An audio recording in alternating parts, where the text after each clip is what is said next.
உலகில் பெண் வர்க்கம் 100 கோடியாம், அதிலே நீ யாரடி? சருகாய் அன்பே நான் காத்திருக்கிறேன், எங்கே உன் காலடி? மணி சரி பார்த்து தினம் வழி பார்த்து இரு விழிகள் தேய்கிறேன்.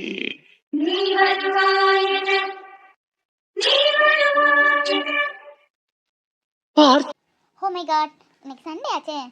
சண்டேனாலே நான்வெஜ் சாப்பிடணுங்கிறது மைண்ட் செட் பண்ணிட்டோம். சண்டே எதுவுமா நான்வெஜ் சாப்பிடாம இருந்தால் இந்த நாளே ஃபினிஷ் ஆகாதே. என்ன பண்ணலாம்? டிஃப்ரெண்ட் ஏதாவது பண்ணணும். இது வரைக்கும் யாருமே பண்ணியிருக்கக்கூடாது. சிக்கன் இல்லை மட்டன் பிரியாணி பண்ணலாமா? சிக்கன் கிரேவி வைக்கலாமா? வேண்டாம் வேண்டாம், நிறைய பேர் இருந்தால் வெரைட்டியாக பண்ணலாம். நம்ம ஒருத்தங்க தான் இருக்கோம், ஒருத்திக்கு எதுக்கு இவ்வளோ ஆகணும்? அதுவும் வேஸ்ட்டாக போகும். சிக்கனே எடுக்கலாம். சிக்கன் எடுத்து என்ன பண்ணலாம்? சரி, ஏதாவது பண்ணலாம். நேரத்தையே சமையல் பண்ணது நல்லா இல்லை, ஏதோ அரைக்குறையாக சாப்பிட்டு படுத்துட்டோம். இன்றைக்கி அப்படி இருக்கக்கூடாது. சூப்பராக ஃபுல்லாக சமைச்சு வயிறை ஃபுல்லாக ஆக்கிடணும். பேசாமல் எம்பிஏ படிச்சதுக்கு கேட்ரிங்கே படிச்சிருக்கலாம். கேட்ரிங் படிச்சிருந்தா யூஸ்ஃபுல்லாக ஆயிருக்கும். டிஃப்ரெண்ட் சமையல் பண்ணலாம். ஹோட்டல் ஸ்டைலில், ரெஸ்டாரண்ட் ஸ்டைலில். ஒன்றும் தெரிய மாட்டேங்குது. யூடியூப்பில் போடுறாங்க, எல்லாம் கரெக்டாக தான் போடுறாங்க. ஆனால் நம்ம சமைக்கும் போது அது சரியாக வர மாட்டேங்குது. நம்ம மேலே தப்பா இல்லை போடுறவங்க மேலே தப்பான்னு தெரியல. அதுவும் இல்லாமல் உப்போட அளவுலாம் சொல்லவே மாட்டேங்காங்க. தேவைக்கேற்பனா என்ன தேவைக்கேற்ப? அரை ஸ்பூனா, ஒரு ஸ்பூனா, 1/4 ஸ்பூனான்னு சொல்ல வேண்டாம். அதில் தான் கொஞ்சம் உப்பு கூடிடுது, குறைஞ்சிருது. இன்னைக்கு அப்படி இல்லை. கரெக்டாக சாப்பிட்டு டேஸ்ட் பண்ணி பார்த்து செய்யணும். நேற்று காய்கறி வாங்கிட்டோம், ஆனால் புதினா, கொத்தமல்லி, ரம்பா இலை அதெல்லாம் நம்ம வாங்கலை. சிக்கனுக்கு அதெல்லாம் இந்த தானே தூக்கலாக இருக்கும். அப்புறம் உங்கள் ஸ்பைசஸ்லாம் கிடைக்குமே, பெப்பரு, ஜீரகம், வேறு கிராம்பு, ஏலக்காய் அந்த மாதிரி அதுவும் கொஞ்சம் ஸ்பைசஸும் வாங்கிட்டு வந்துடலாம். வேறு பாஸ்மதி ரைஸ் வேணுமே. பிரியாணி பண்ணுறதுக்கு பாஸ்மதி ரைஸ் வேணும். பாஸ்மதி ரைஸ் வாங்கணும். ஐயோ, தொட்டு நிறைய சாதனம் வாங்கணும் போல இருக்கேன். நெய் வேணும் பிரியாணிக்கு. வேறு ஆனியன் இருக்குது, டொமேட்டோ இருக்குது, சில்லி இருக்குது. ஓகே, கேர்டு வேணும்ல, பிரியாணி பண்ணுறதுக்கு கேர்டு வேணும். வேறு எல்லாம் மைண்டில் ஸ்டோர் பண்ணி வச்சுப்போம். அப்போ தான் ஒன்றுன்னா வாங்கிட முடியும். நல்லா நாட்டுக்கோழியாக வாங்கி நாட்டுக்கோழி சிக்கன் பிரியாணி இன்னைக்கு சமைக்கிறோம், கலக்கிறோம். சும்மாவே கொடைக்கானல கேட்க வேண்டாம், டிராஃபிக்கு பஞ்சமே இல்லை. அதில் இன்னைக்கு சண்டே வேறு, டிராஃபிக் அள்ளும். நம்ம ஒத்தையில் போனோம், கண்டிப்பாக மாட்டிடுவோம். அவரையும் கூப்பிடுவோம், விஜயும் வரட்டும். நம்ம என்ன நல்லா சமைச்சு அவருக்கும் கொடுப்போம். சாப்பிட்டு நம்ம சமையல் எப்படி இருக்குன்னு சொல்லட்டும். நம்மளே ஒத்தையில் சமைச்சு சாப்பிட்டா கஷ்டமாக இருக்குல்ல, அவருக்கும் கொடுப்போம். ஃபோன் அங்கே ஐயோ, ஃபோனை பெட்ரூம்லேயே போட்டு வந்துட்டேனா? சரி, கால் பண்ணி சீக்கிரமாக வர சொல்லுவோம். இப்போமே சொன்னால் தான் 1/2 hourல வருவான். விஜய் குளிக்கிறானா என்னமோ? ஞாயிற்றுக்கிழமை தானே, லீவு தானே, கொஞ்சம் தூங்கினாதான் என்ன? இப்போ குளிச்சு எங்கே போக போகிறான்? தூங்கி எடுத்து ரெஸ்ட் எடுக்கலாம்ல. விஜய் இந்த சூடாக டீ வச்சிருக்கப்பா, குடி. சரியா? ஞாயிற்றுக்கிழமை தானடா, கொஞ்சம் கூட தூங்க வேண்டியதானே? என்ன வம்பா போகுதுன்னு எந்திரிச்சு நிற்கிறேன்? வாரத்தில் ஒரு நாள் தான் லீவு, கொஞ்சம் தூங்கி ரெஸ்ட் எடுத்தானே உடம்பு கொஞ்சம் கச்சப்பா இருக்கும். வச்சுட்டு போங்கம்மா. நீங்க தானே நேரத்தை சொன்னீங்க மட்டன் நாளைக்கு வாங்கி கொடுன்னு. சீக்கிரமே போனாதான் வாங்கிட்டு வர முடியும். இப்ப போனாதான் 12 மணிக்குள்ள வர முடியும். லேட்டா போனா இன்னும் 3 மணி தான் ஆயிருமா. அப்புறம் நம்ம லஞ்ச் சாப்பிட முடியாது, டின்னர் தான் சாப்பிட முடியும். ஆமா, அதுவும் சரிதான். இப்பமே போனாதான் மட்டன் வாங்கிட்டு 12 மணிக்காவது வரலாம். 11 மணிக்கு அப்புறம் போனா வர 2 மணி ஆயிரும். அப்புறம் அவன் சொன்ன மாதிரி மத்தியானம் லஞ்சு சாப்பிட முடியாது, டின்னருக்கு தான் மட்டனை சாப்பிட முடியும். சரிடா, சூடா காப்பியை குடி. காலையிலே ஃபோன் போடுவாங்க, அதுவும் ஃபோனை சைலண்ட்ல போட்டு வச்சிருக்கான். யாருன்னு தெரியலையே. சரி, என்னன்னு கேட்போம். ஹலோ, யாருங்க? விஜய் இந்தா குளிச்சுட்டு இருக்கான். ஒரு 10 நிமிஷம் கழிச்சு கூப்பிடுங்க. 10 நிமிஷம் கழிச்சு தான் கூப்பிட முடியாது, இப்பவுமே கூப்பிடுங்க. அர்ஜென்ட்டா பேசி ஆகணும். என்ன ஒரு பொண்ணு குரல் மாதிரி இருக்கு? யாரா இருக்கும்? அவசரமா பேசணும்னு சொல்லுதா? குளிச்சுட்டு இருக்குன்னு சொல்லுங்க, அவசரமா பேசணும்னு சொன்னா? ஏமா, அவன் குளிச்சுட்டு நிற்கான். 10 நிமிஷம் கழிச்சு தான் நீ எப்படி தான் பேச முடியும்? ஃபோனை வைமா, வந்தோம் நானே சொல்லுங்க. யாரோ ஃபோன் போட்டாங்கன்னு. யாரும் தெரியாம தான் பேசிட்டு இருக்கீங்களா? ஏன் நான் யாருன்னு உங்களுக்கு தெரியாதா? ஃபோனில் தான் என் பேர் வந்திருக்குமே, சேவ் பண்ணி வச்சிருப்பாரு. தெரிஞ்சுக்கிட்டே கேட்குறீங்க பார்த்தீங்களா? முதல்ல உங்க மகன் ஃபோனை கொடுங்க, எமர்ஜென்சியாக பேசணும். யாருமா? யார்கிட்ட பேசிட்டு இருக்கீங்க? கோவமா கொடுங்க. டேய், யாரா? ஏதோ பொண்ணு குரல் மாதிரி இருக்கு. ஒரு பொறுமை வேண்டாம் பொண்ணுனா? விஜய் எங்கேன்னு கேட்டாங்க. உள்ள குளிச்சிட்டு இருக்காம, ஒரு 10 நிமிஷம் கழிச்சு ஃபோன் போடுங்கன்னு சொன்னா, நீ ஏன் யார் தெரியுமா, எங்க அப்பா யார் தெரியுமான்னு என்னெல்லாம பேசிட்டு இருக்கு இந்த பொண்ணு. சரியான பைத்தியமா இருக்கும் போல இருக்கு. யாருடா அது? பைத்தியமா? எந்த பைத்தியம்? கொடுங்க. ஐயோ, இது எம்டிமா. எம்டியோட பொண்ணு. இப்ப புதுசா எம்டி வந்திருக்காங்கன்னு சொன்னல அவங்க. அம்மா எதுவும் பேசி வைக்கல. அது யாருக்குமே ரொம்ப வாயி. டேய், யாரா அது? எனக்கு என்னடா பொண்ணுனா ஒரு இது வேண்டாமா? சொல்றேன்ல, புரியாது. நான் கூப்பிடுனா குளிச்சிட்டு இருக்காருன்னு சொன்னா இது கூடவா புரிஞ்சுக்க தெரியாது? இவ்வளவு கட்டுறவன் என்ன பாடுபட போறானோ? ஹலோ விஜய், எவ்வளவு நேரமா வெயிட் பண்ணிட்டு இருக்குது? அது யாரு? உங்க அம்மாவா? ஏன் உங்க அம்மாக்கு தெரியாது? ஏன் எழுத பிடிக்க வாசிக்க தெரியாதா? போன்ல தான் வருமே எம்டி ஸ்னேகான்னு. அது மாரி யார் எவ்வளோன்னு கேட்டுட்டு இருக்காங்க. என் டைம் தான் வேஸ்ட்டு. எவ்வளோ நேரம் ஆகுது ஃபோன் பண்ணால் எடுக்கணும் தெரியாதா? சண்டே ஆனால் நான் எமர்ஜென்சி எப்போ கூப்பிடுனாலும் கூப்பிடுவேன். கூப்பிட்டா வரணும்னு சொல்லிட்டேன்ல. ஃபோன் எடுக்கிறதுக்கு இவ்வளோ நேரம். சரி, எனக்கு அவசரமாக ஒரு கடைக்கு போகணும், சீக்கிரம் கிளம்பி வா. பைக் இருக்குல்ல, 2 வீலர் எடுத்துட்டு வா. கார்லாம் போக வேண்டாம், டிராஃபிக் அதிகம். 2 வீலர்லேயே போய் எனக்கு கொஞ்சம் திங்ஸ்லாம் வாங்கணும். வாங்கிட்டு அப்படியே எங்கள் ஊரே ஒரு ரவுண்ட் அடிச்சுட்டு வரலாம். என்ன மேடம், நீங்க கூப்பிடுங்கன்னு சொன்னீங்க, நான் இல்லைன்னு சொல்லல. சண்டே எதுவுமா இவ்வளவு சீக்கிரமா கூப்பிடுறீங்களா? சண்டேல மேடம் கொஞ்சம் ரிலாக்ஸா எந்திக்கலாம்னு நினைச்சேன். சரிங்க மேடம், நான் வந்திருக்கேன். ஒரு 1/2 hour. என்னது 1/2 hour? உனக்கு நான் ஃபோன் பண்ணி ½ நாள் மேலே ஆகுது, இன்னும் 5 நிமிஷம் கூட வெயிட் பண்ண முடியாது, சீக்கிரம் கிளம்பி வா, வைக்கிறேன். அப்புறம் விஜய், எனக்கு சண்டேனா நான்வெஜ் சாப்பிட்டே ஆகணும். சண்டேனாலே நான்வெஜ் வேணும், எனக்கு தலையே வெடிச்சிடும். வீட்டில் அம்மா காலையிலேருந்தே சூப்பு அதுன்னு வெரைட்டியாக வச்சு கொடுப்பாங்க. இப்போ தான் நான் கொஞ்சம் கொஞ்சமாக கற்றுக்கிறேன்னா, ஒத்திலே தோசை ஊற்றி சாப்பிட்றது, சட்னி பண்ணுறது, ஜூஸ் போட்டு குடிச்சு காஃபி போட்டு குடிக்கிறது ரொம்ப இதாக இருக்குது. அதான் நான் இன்னைக்கு உனக்கு சேர்த்து சமைக்கலான்னு இருக்கேன். அம்மா உனக்கு சிக்கன் பிடிக்குமா மட்டன் பிடிக்குமா? எனக்கு பறந்து போகிறது தவிர்த்து போகிறது எது கொடுத்தாலும் நான் சாப்பிட ரெடி. உனக்கு என்ன பிடிக்கும்னு சொல்லு. இன்னைக்கு நீங்கள் வீட்டில் தான் சாப்பிட்றேன். உங்கள் வீட்டுக்கு ஃபோன் பண்ணி சொல்லிட்டு சமையல் எதுவும் பண்ண வேண்டானே. இல்ல மேடம், எனக்கு வேண்டாம். நான் காலையிலே வீட்டுல மட்டன் வாங்கி கொடுத்துட்டேன். அம்மா பிரியாணி பண்ணிட்டு இருக்காங்க.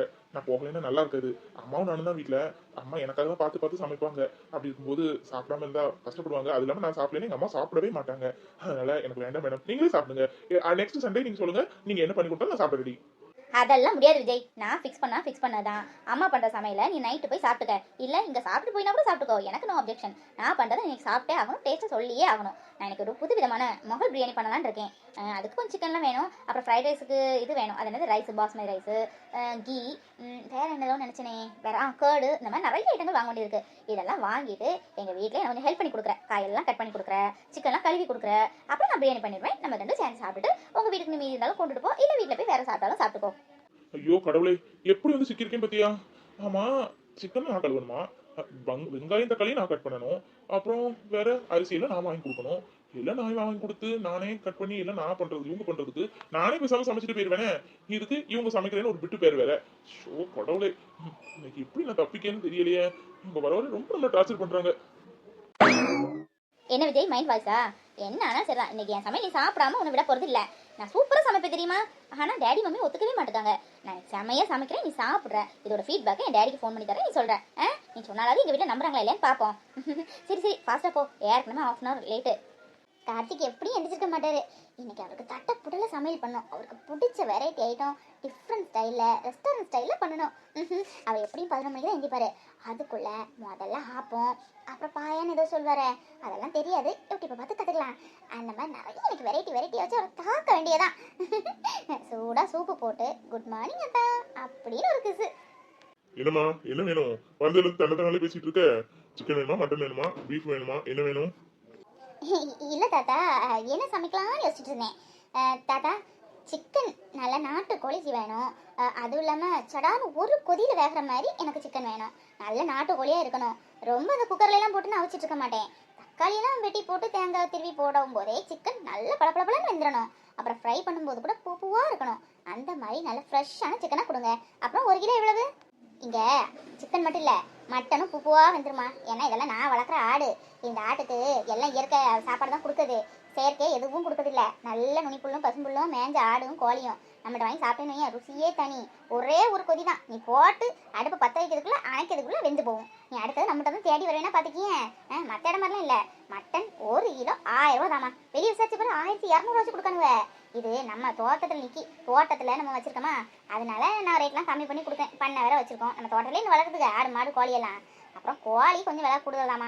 இந்த கடையில் போய் விசாரிச்சோன்னா 1 கிலோ நாட்டுக்கோழி 500 ரூபா சொல்லுவாங்க. நம்மள்ட்ட 550. ஆமாம், நம்ம எல்லாம் கட்டுற பேசுகிறது தான். இந்த ஒரு ஆளுக்கு ஒரு இன்னொரு விலை, இன்னொரு ஆளுக்கு இன்னொரு விலை அப்படிலாம் கிடையாது. நம்ம கொடுக்குறது நல்ல ஐட்டமாக இருக்கணும். நாளைக்கு நம்மளை தேடி வரணும். நம்மகிட்ட வாங்கி சாப்பிட்றவங்களும் நல்லா ஆரோக்கியமாக இருக்கணும். அப்படியே தாத்தா, நீங்கள் சொல்கிறதே ரொம்ப இன்ட்ரெஸ்ட்டாக இருக்கு. அப்போ எனக்கு நாட்டுக்கோழி கொடுங்க 1 கிலோ. கூட கொஞ்சம் எலும்புலாம் நிறைய போடுங்க. அதான் எனக்கு சூப்பெலாம் வச்சு கொடுக்கணும்னு நினச்சிருக்கேன். அப்புறம் இன்னைக்கு நல்லா இருந்துச்சுன்னா நான் எப்பவும் கூட வந்து வாங்க வருவேன். சூப்புக்கு இஞ்சி கொத்தம். ஐயோ, இவன் இங்கே வந்தா விஜய் இல்லை, எங்கே போனாலும் 7:30 கூடவே வருது. ஐயோ, என்ன பார்த்துடவே கூடாது. பார்த்துட்டான். இன்னைக்கு வீட்டில் பிரச்சனை கன்ஃபார்ம். கண்டுக்கிடாம நிற்போம். தாத்தா, கொஞ்சம் சீக்கிரமாக சிக்கன் கட் பண்ணி கொடுக்க தாத்தா. பஸ்ஸு போயிடும், டைமர் ஆகிட்டு. ப்ளீஸ் சீக்கிரம் பொறுமா. நல்ல சின்ன பீஸாக வெட்டி போட்டால் வீட்டில் போய் உங்களுக்கு வெட்ட வேண்டாம் பார்த்தீங்களா? அதுதான் பக்குவமாக வெட்டிக்கிட்டு இருக்கேன். பொறுங்க, ஒரு பஸ்ஸு போனாலும் இன்னைக்கு ஞாயிற்றுக்கிழமை நிறைய பஸ்ஸு போகும். ஒன்றும் நீங்கள் கவலைப்பட வேண்டாம். தாத்தா, எனக்கு 1 kg சிக்கன் வேணும். நல்ல ஃப்ரெஷ்ஷான சிக்கனாக இருக்கணும், நாட்டுக்கோழியாக இருக்கணும். எவ்வளோ ரேட் ஆனாலும் பரவாயில்ல, ஃப்ரெஷ்ஷாக வேணும். வேணாம் பொறுமா, கோழி நிறைய இருக்குது நம்மகிட்ட. இருக்கிறது முக்கால்வாசி நாட்டுக்கோழி தான். இந்த பிள்ளைக்கு வெட்டி கொடுத்துட்டு கொடுக்குறேன். 1 கிலோ 550 ரூபாம்மா. மற்ற இடத்துல 500 ரூபா, நம்மகிட்ட 50 ரூபா கூட தான். ஏன்னா நம்ம பண்ணையில் வளர்க்குறது, அதனால நல்ல ருசியாக இருக்கும். கொஞ்சம் பொறுங்க. விஜய் ஷோ, இவரை கூட்டிகிட்டு வரதோடு சும்மா இருக்கலாம். டிரைவர் வேலை மட்டும்தான் பார்க்கணும் இருக்குது. கூட மாட ஹெல்ப் பண்ணணும்னு இருக்கா. நேற்று இப்படி தான் காய்கறி வாங்க வந்துட்டு கார்லேயே உட்காந்துக்கிட்டாரு. சும்மா கடந்து கத்த வேண்டியதாக இருக்குது. இன்னும் ஸ்ட்ரிக்டாக சொல்லிடணும், எங்கே போனாலும் கூடவே வா அப்படின்னு. விஜய், என்ன பாடுபடுத்துது. ஞாயிற்றுக்கிழமை அதுமா நிம்மதியா இருக்க விடுதா. உயிரெல்லாம் வாங்குது வந்ததுல இருந்து. மகா வேற கிட்டியாலே சும்மாவே நம்மள கிண்டுவா. இவ நம்ம கிண்டதை பார்த்து இவ நம்மள கிண்டி தள்ளிடுவா. மேடம் என்ன மேடம்? கூப்பிட்டாதான் வருவீங்களா?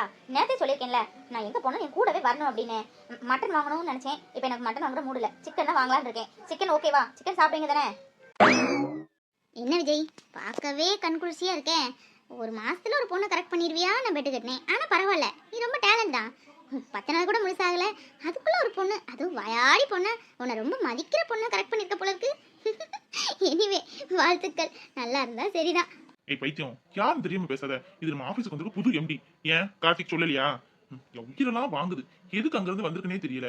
ஞாயிற்றுக்கிழமை இருக்க விட மாட்டுக்கு, திங்கக்கிழமை இருக்க விட மாட்டுக்கு, நிம்மதியே இல்ல. இது வந்த நாள்ல இருந்தே உயிரெல்லாம் எடுத்துட்டு இருக்கு. 10வது குறைக்கு சமைக்க போகுதான். நான் அதை போய் சாப்பிடணுமா? ஷோ தலையெழுத்து. மேடம், இவங்க யார் தெரியுமா? நம்ம ஆபீஸ்ல ஒர்க் பண்றாங்களே கார்த்திக், அவங்களோட ஒய்ஃப். ஓஹோ, அவளா இவ?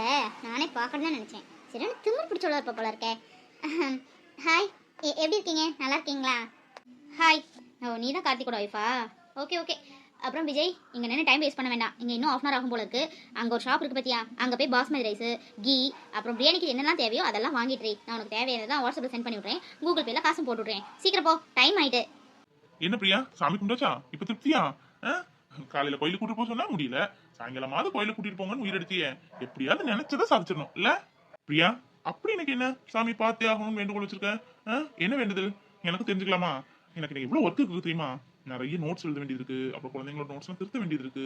நிறைய இது இருக்கு. ஸ்கூல் திறந்தது பத்தியா கொஞ்சம். அது இல்லாம இந்த 10th ரெஃபர் பண்ணிருக்காங்க. அது கொஞ்சம் பயமாவும் இருக்கு, ஆனா சந்தோஷமாவும் இருக்கு. 10th நம்ம அதுக்கு தக்க ரெஃபர் பண்ணணும். அப்படி இப்படி நிறைய இருக்கு. இந்த இதுல கோயிலுக்கு போனோம்னு நின்றியே, சரி ஆசைப்படுறேன்னு கூட்டிட்டு வந்தேன். அப்படி சாமிட்ட என்ன வேண்டிட்டு இருந்த சொல்லு? ரொம்ப நேரமா வேண்டிட்டு இருந்த மாதிரி இருந்து.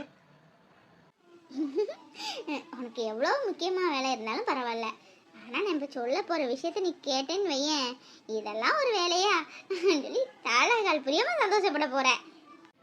நீ சொல்லு முதல்ல, அப்புறம் சந்தோஷப்படுறேன். என்ன பெரிய ஹோட்டலுக்கு போகணும்னு சொல்லுவா, இல்லாட்டி என்ன பெரிய மாலுக்கு கூட்டிட்டு போகணும்னு சொல்லுவா. பைசா வர கையில் 5 பைசா கிடையாது. சொல்லு சொல்லு பிரியா. நான் இப்போ சொல்ல போகிற விஷயத்த நீ கேட்டேன்னு வையேன், அவ்வளோதான் சந்தோஷப்படுவேன். இந்த உலகத்தில் யாரும் சந்தோஷப்படாத அளவுக்கு அந்த மாதிரி ஃபீல் பண்ணுவேன். சொல்லட்டுமா? வீட்டிலே சொல்லணும்னு பார்த்தேன். சரி, சில சென்டிமெண்ட் இருக்குல்ல சில பேருக்கு. எனக்கு என்னமோ நீ கோயிலில் வந்து உன்ட்டு இந்த விஷயத்த சொல்லணும்னு தோணுச்சு. ஷப்பா, சொல்லுவியா மாட்டியா? என்ன விஷயம் பிரியா? எதுவாக இருந்தாலும் வீட்டில் சொல்லலாமே. இதுல என்ன சென்டிமெண்ட் இருக்கு சொல்லு. ஏன் விக்ரம் கோவப்படுறேன்? நல்ல விஷயத்த மனசுக்கு பிடிச்ச இடத்துல இருந்து சொன்னா இன்னும் கொஞ்சம் கூட சந்தோஷமா இருக்கும்ல, அதான் கூட்டிட்டு வந்தேன். சொல்லவே வேண்டாமா? நீ முகத்தை தூக்கி வச்சிட்டு இருக்க, நீ சிரிச்சாதான் சொல்லுவேன். சிரிச்ச முகமா இருக்கா? இப்ப சொல்லு. ஹேய் விக்ரம், பத்தியா பத்தியா கிண்டல் பண்ற பத்தியா? அப்ப நான் சொல்ல மாட்டேன். ஷப்பா, சொல்றியா சொல்ல மாட்டியா? சொல்லுமா தாயே, நல்லா இருப்ப. டென்ஷன் ஏறுதுல. என்ன விஷயம்? யார பத்தின விஷயம்? ஒரு க்ளூவாவது கொடு. இல்லாட்டி வா பேசாம வீட்டுக்கு அது போவோம். எனக்கு தலை வலிக்குது. அப்போ சொல்ல வேண்டாம்னு சொல்ற, அப்படிதானே? எவ்வளவு ஒரு சந்தோஷமான விஷயத்த கோயில வச்சு சொல்லலான்னு கூட்டிட்டு வந்தா ரொம்ப தான் பிகு பண்றியே. நான் சொல்ல மாட்டேன், வீட்டுக்கே போவோம். கோவப்படுற பத்தியா? பிரியா கோவப்படாத, சும்மா விளையாட்டு சொன்னேன். சும்மா சும்மா சொல்லு. சொல்லுங்க தங்கம், என்ன என்ன விஷயம்? இன்னைக்கு என்ன கிழமை? என்ன பிரியா, உனக்கே ஓவரா தோணல. என்ன கிழமைன்னு கேக்குறதெல்லாம் ஒரு விஷயமா? போ பிரியா, டென்ஷன் ஆகிட்டு இருக்க. இன்னைக்கு இன்னைக்கு என்ன கிழமை? ஞாயிற்றுக்கிழமை. ஷோ விக்ரம் விக்ரம், ஞாயிற்றுக்கிழமை வாரந்தோறும் வர்றதா. இன்னைக்கு எத்தனாம் தேதி? 29ஆம் தேதி, 6வது மாசம். அடுத்த வருஷம் இதே நாள் நம்ம கையில ஒரு குட்டி பாப்பா இருக்க போகுது. அடுத்த வருஷம் இதே நாள் குட்டி பாப்பா? ஷோ கடவுளே, ஒன்னும் புரியல. மக்கு மக்கு விக்ரம், உனக்கு ஒண்ணுமே புரியல. நீ சாரு தான் பேரு, உனக்கு ஒண்ணுமே புரிஞ்சுக்க தெரியல. போ. அடுத்த வருஷம் ஒரு குழந்தை இருக்குன்னா உனக்கும் எனக்கும் சேர்ந்து ஒரு குழந்தை பிறக்க போகுது. அந்த குழந்தைய நம்ம கையில தூக்கி வச்சுட்டு இதே நாள் இருப்போம். போதுமா? ஏய் பிரியா, உண்மையா சொல்றேன். இதை சொல்றதுக்கு கோயிலுக்கு கூட்டிட்டு வந்த. ஐயோ, நான் ஒரு மடைய மக்கு. நீ சொன்ன மாதிரி சத்தியமா நான் எதிர்பார்க்கவே இல்லை. உண்மையாவா? உண்மையாவா Priya? I am so happy Priya. நான் ரொம்ப சந்தோஷமா இருக்கேன் Priya. I am so happy. ஐயோ விடு விக்ரம், கோவில் இது, கீழே விடு. விடவே மாட்டேனே. நான் இப்படியே உன்னை வீட்டை தூக்கிட்டே போறேன். நான் அவ்வளவு சந்தோஷமா இருக்கேன் Priya. I love you. I love you so much. தேடி வந்ததை போதும் வாழும் அத்தனை நாளும் விடுக்கும் விடுவிடுக்குமே வானம் பார்த்து கிடந்தேனே மழையை